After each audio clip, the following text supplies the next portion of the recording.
There are a number of different vendors that use different techniques to gather data points in areas where we don't have as much connectivity. Although I will say that in most areas of the developing world, it's easier to get access to 2G or 3G connectivity than it is to get access to clean water, which is very interesting for the work that we're doing. Okay, one more time. It's easier to get 2G and 3G access than clean water. Yeah, more of the world, I think 90% of the world has access to some form of connectivity, at least at the 2G level, and less than that has access to clean water. So it's a really interesting world that we live in.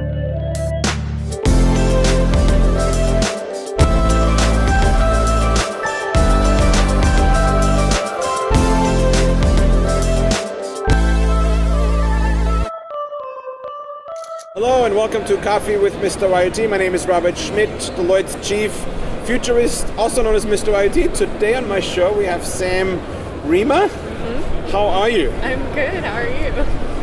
It's great to have you. You are a manager out of our Washington office and you work with developing country organizations, right? Did I say that right? Yeah, international development organizations. International development organizations. Yeah. I actually want to go back. Okay. Because don't you have a background in working with in other countries as well? I do. I helped a nonprofit organization called Ashoka launch a country office in Greece when I was first out of school. And they also did work around the globe with social entrepreneurs, so love working in other countries. and where was that? It was actually also in Washington, D.C. Oh, it was? Based in Washington, D.C. So you worked with nonprofits, you worked for a nonprofit, and then you joined Deloitte, right? Yes, exactly. Different? It's actually not as different as I would have thought. Really? Yeah. I think the hunger and appetite to really make a difference is still in Deloitte as much as it was at the nonprofit, and I think the knowledge that people bring to the table was really impressive when I came to the firm, so I really liked it. It's been a great transition. That's awesome. How long have you been with us? 4.5 years. It's been a while. So today when you work with, you work mostly with nonprofits, is that what it is? Yeah, mostly with the international development organizations. And they're mostly nonprofits or not really? They're technically government agencies. Oh, they're yeah. technically So we mostly do government. some work with nonprofits, but it's mostly actually government agencies for the U.S. government. Give me an idea what kind of work that is we do. Yeah, absolutely. So, for example, one of the agencies that we work with is the U.S. Agency for International Development, USAID. We work on different project areas like power and utilities or transportation, and we'll provide support for their energy grids in Nigeria through a program called Power Africa. So there's a number of different ways that Deloitte contributes. With IoT specifically, we're looking to help the different countries make data-driven decisions around where they should be investing in infrastructure and how they should be capitalizing on the infrastructure they already have to make an impact in the lives of their citizens. Did you say Power and what was the program called? So one of the USAID programs that Deloitte supports is called Power Africa. It looks Power at Africa, providing energy to African nations through either energy grids or sometimes even supplies like water. So I have this fantasy that working with developing countries gives countries an opportunity to leapfrog, sort of like from where they are to something that's actually further down the road that sometimes we are in some areas. Is that what you see? Do you have examples of that? Yeah, so I think that the opportunities to be able to work with sometimes almost a blank slate are almost better for some of the Internet of Things development that we're doing. So when we look at, for example, water monitoring and management, some of the nations that we're working with are still doing water point access. So they have wells or just a singular water point where a village has to trek to get water. And we can start with the countries and partnering with them to build an entirely new infrastructure that in some cases could actually be more advanced than some of the infrastructure we see in cities in the US. It just depends on what the structure that they are able to finance is, and a lot of times USAID, World Bank, some of the other agencies that we work with are able to help finance those, which is great. How do you make sure when you do these programs that you actually stay connected? So, when I do projects, I meet my client, I'm right there, I meet with them, I talk to them, I try to understand their needs. How do you do that in your job? I mean, I know that the agency is your client, but at the end, really what they do, there is other clients that live thousands of miles away. Yeah. How do you balance that? How do you deal with that? It's really tough. I think one of the biggest misconceptions about especially aid work is that each country has a similar environment, right? So there are a lot of people who, when we talk about doing work in, Nigeria versus Kenya versus Senegal, they assume that all of those countries have similar infrastructure, similar policy structure, and really it's an entirely different environment. It's the same as going from the United States to Mexico. The care that you need to take to really be in tune with what the client needs is equally as important as any other portion of the project. So we not only meet with our USAID World Bank representatives, whoever it might be that we're working with, we also take time to meet with the local governments there. And a number of times the way that the aid is given is through the governments. So our main stakeholders will actually be the government employees rather than the USAID or World Bank Group program managers. So we have fairly regular contact and are flying by with the requirements and all of the needs of the program with those in-country representatives. As is Deloitte, I have a pretty good understanding what we do in the private space. Yeah. What kind of expertise do you feel we bring to these organizations that people wouldn't know about, or obviously I'm sort of curious about we do, which is probably quite different. I, for starters, wouldn't know how to start a project in Tanzania or Nigeria, so what do we do? How do we help? Yeah, I think you'd be surprised. I'm sure you could. You're too nice with me. Thank you. A lot of the solutions are actually very similar, and we take the expertise and learning that we've gained in the private sector to some of these countries. So, for example, one of the projects that we most recently were bidding for was Connected Fleet in Uganda for one of the international development organizations. And the idea was that the medical fleet that they use oftentimes isn't scheduled in a way that provides the most dynamic routing. They don't actually have any predictive maintenance on the vehicles, so they break down fairly frequently.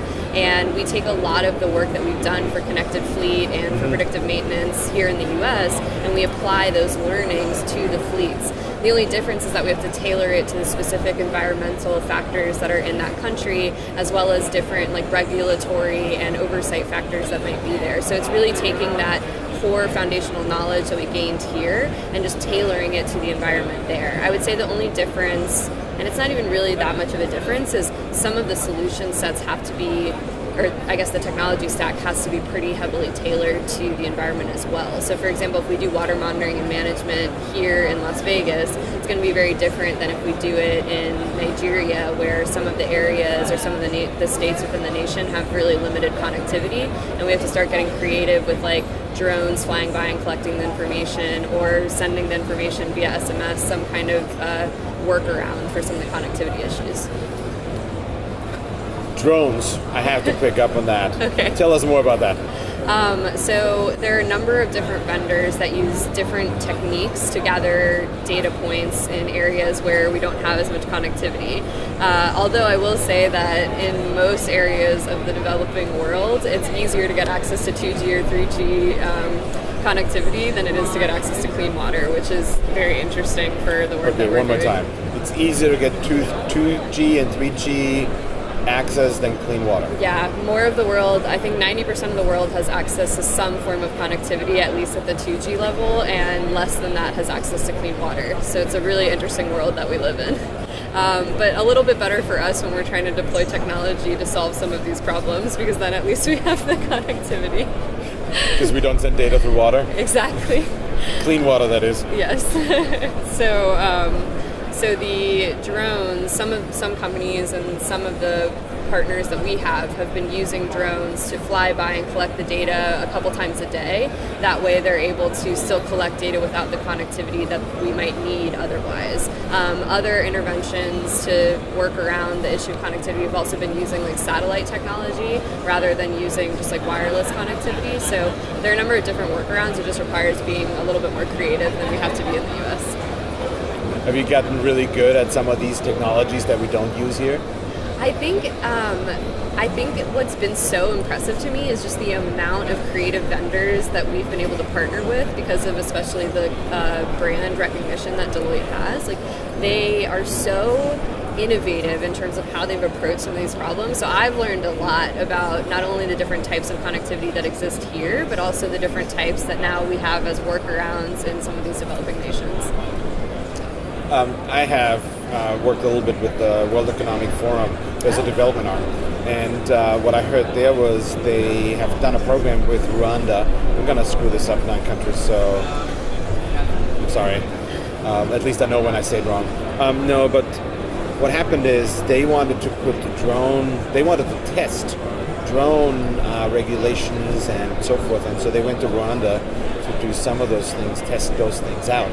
And then those things come back to us. Have you been in any situation where you've worked with someone here that tests something out in developing countries and then the technology comes back to us?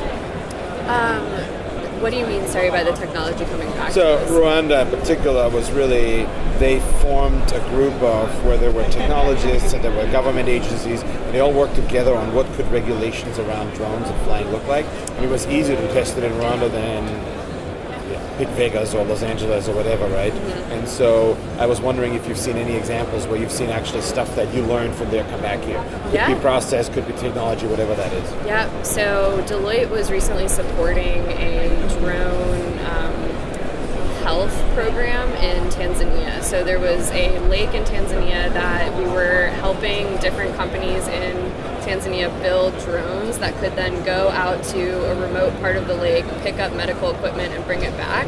And then we actually ended up bringing that back to the US in some cases to support local emergency services when it was coming to like natural disasters like fires that were happening in California and things like that. I'm fascinated, right? A couple of years ago about drones, whenever people said drones, I kind of spaced out. And in my private time, in my spare time, I fly drones. I have like drones. Really? Yeah, I like remote control drones where I have goggles on, look like a super geek, and I can see through the drone where I'm flying. And so I'm wondering, listening to you, if that is going to eventually become valuable for me at work. I don't know. Maybe I'm not going to solder anymore, but anyhow, drones interesting. I think it definitely is, at least in the government and public services space, a lot of our clients are starting to look at drones as a viable solution to augment their workforce. So for example, Customs and Border Protection, they're looking at a number of different innovative technologies, including drones, to potentially man the borders and things like that. So I think it's definitely growing in that space, and the interest and appetite to learn more about it is there. We'll see if they actually adopt it, but it's definitely there. I've heard a really super interesting example on another scale. There is little teeny tiny drones, they're about this big. They're called Tiny Whoops. And they have used them in protective details where someone important needed to go into a place, and they would use them to fly inside ducts, like HVAC ducts, to look around and see if there's any problems in there. Those little teeny tiny drones with goggles on and fly around. Really super fascinating. Yeah, they look cute, but they're really used with some serious stuff. I was like, wow, that's amazing. I just fly them around in places like this. And so, wow. So let's switch gears a little bit. 4.5 years at Deloitte. Tell us one of your fun stories of being a manager at Deloitte. I get to talk with all levels, and I love to sort of like hear some stories that I might not have heard about. Yeah, well, I went on a ride-along once with one of our security agencies that we work with. So we were helping to develop and test a software that would help them with their case management. And in order to do that, we needed to do user acceptance testing in the field. Yeah. So I had to see whether or not, if they're actually making an arrest, does the application work the way they need it to work at the time? So I got to ride. Of course, I was, in a very heavily armored car, 4 cars back from the car actually doing the work, but it was really cool to see like everything in action and to get a real sense of the impact that we were making through the work that we were doing. So that was pretty awesome. Did the app work? Yeah, it did. And they used it? Did they like it? Yeah, I think user adoption is always funny with technology, especially when you have different levels of tech fluency in an organization. But yeah, I think it worked much better for them than the previous application because that one was like green screen technology. So. And now they had like a touch screen where they could tap on? Yeah, and I think we learned a lot too because since it was user acceptance testing, we were still modifying some of the modules of the app, so we were able to then refine it to make it a little bit easier. Like I learned, for example, that they don't really have time to be like typing out every single specific topic. So then we made a drop down for them, things like that were a little bit more efficient. That's awesome. Yeah. I really believe there's something about being with the people who use it that makes a whole difference. You get to see their interaction, you get to see their emotion around it, their frustration, and then it makes a difference rather than getting a ticket saying please fix. So. Yeah. I mean, you come from like the most colorful history, both in Deloitte outside. So what's your favorite memory? What's your favorite activity you've done? My favorite activity I've done? Well, I'm gonna give you an activity that I give you a non-business. Well, it was business related, but sort of not business. We made a video for a conference where I gave a presentation, and the video was about a product introduction for IoT, and the way we depicted this in the video was an owl. So we had an owl sit overlooking the forest, and the theme was the owl can see everything like our IoT product can see sensors and monitor what goes on. And at the end of the presentation, it was all about the product being introduced. And so my sentence at the end was, the owl is here now. No, the owl is really here. And there was an owl sitting 30 feet away, and it flew over, wingspan this wide, and it landed on the table next to me. Oh my gosh. And so I got to meet the owl before with the animal trainer so that the owl knows me and so forth. I have to say those are the highlights that I really like. That's awesome. It was kind of special to see that owl this big, and it was really amazing to sort of practice for that. It was like people still talk about the owl on the stage. So that was cool. That's awesome. Work-wise, so truly work, I think there's a part of me that loves when I do projects and I come back 2 years later and they still use it. Yeah. There's sort of like that impact when I come back and I see things still used, or when I hear, oh, we took your product and we sold it or we implemented it. I did a project once with a startup company, and we implemented a software piece, and actually then the sale of that company, the main asset was the software that we developed. And that sort of feels like, oh wow, there was a lasting impact. It wasn't just sort of like a tick mark at the end of the project. So I love those moments. Those are special moments too. That's awesome. I feel like I realized I should have amended my answer, and this. Oh, go for it. Amend it. Go for it now. This is the coolest thing I've done at Deloitte so far. Okay, so where have you been where you came back later? Where have I been where I came back later? Like, similar story? Yeah. So, a while ago, I worked on an emergency medical response for the Zika virus, and it was really cool to see. I developed a lot of the public relations communications for it. We were struggling or not we, but the federal government was struggling to communicate with the citizens of Puerto Rico in a way that would help them protect themselves from Zika, and that would help them best understand the true implications of the virus. So I was responsible for all of the strategic communications and development of that, as well as part of the database that supported the deployment of the federal employees to the sites in Puerto Rico. And to this day, I actually still see some of the posters that I made in like the airports in the U.S., which is pretty cool. I like take selfies with them and send them to my mom, and I'm like, look, Mom. That's awesome. Yeah. I have this sense, it's sort of like, I listen to you, and I've developed a lot of software and a lot of projects that are commercial, and you've worked in things that sort of have life impact. Is that a choice of yours, that you try to find things where you feel like it has impact on other things? Yeah. I think I grew up with two parents from different countries, and my entire... Do you mind sharing which countries? Yeah, my dad's from Argentina and my mom is from Greece. And I think besides just having a really hot-blooded parental lineage, I think I learned a lot about the importance of understanding others and the importance of creating a environment where we're all connected and where we're all looking out for one another, and I think that's just always been core to me.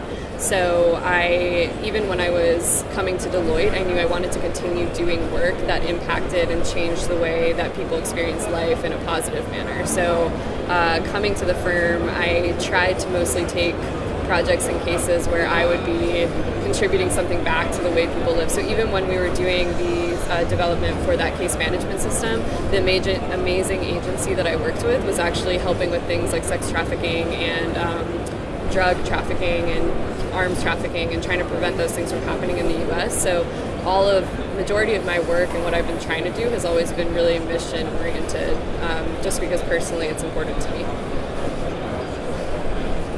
I can only say thank you, I guess. No, I mean, I really... For my service. No, there's just something about having this passion for things and making an impact that's just at a level that I appreciate. So thank you. That's awesome. Thanks for being here.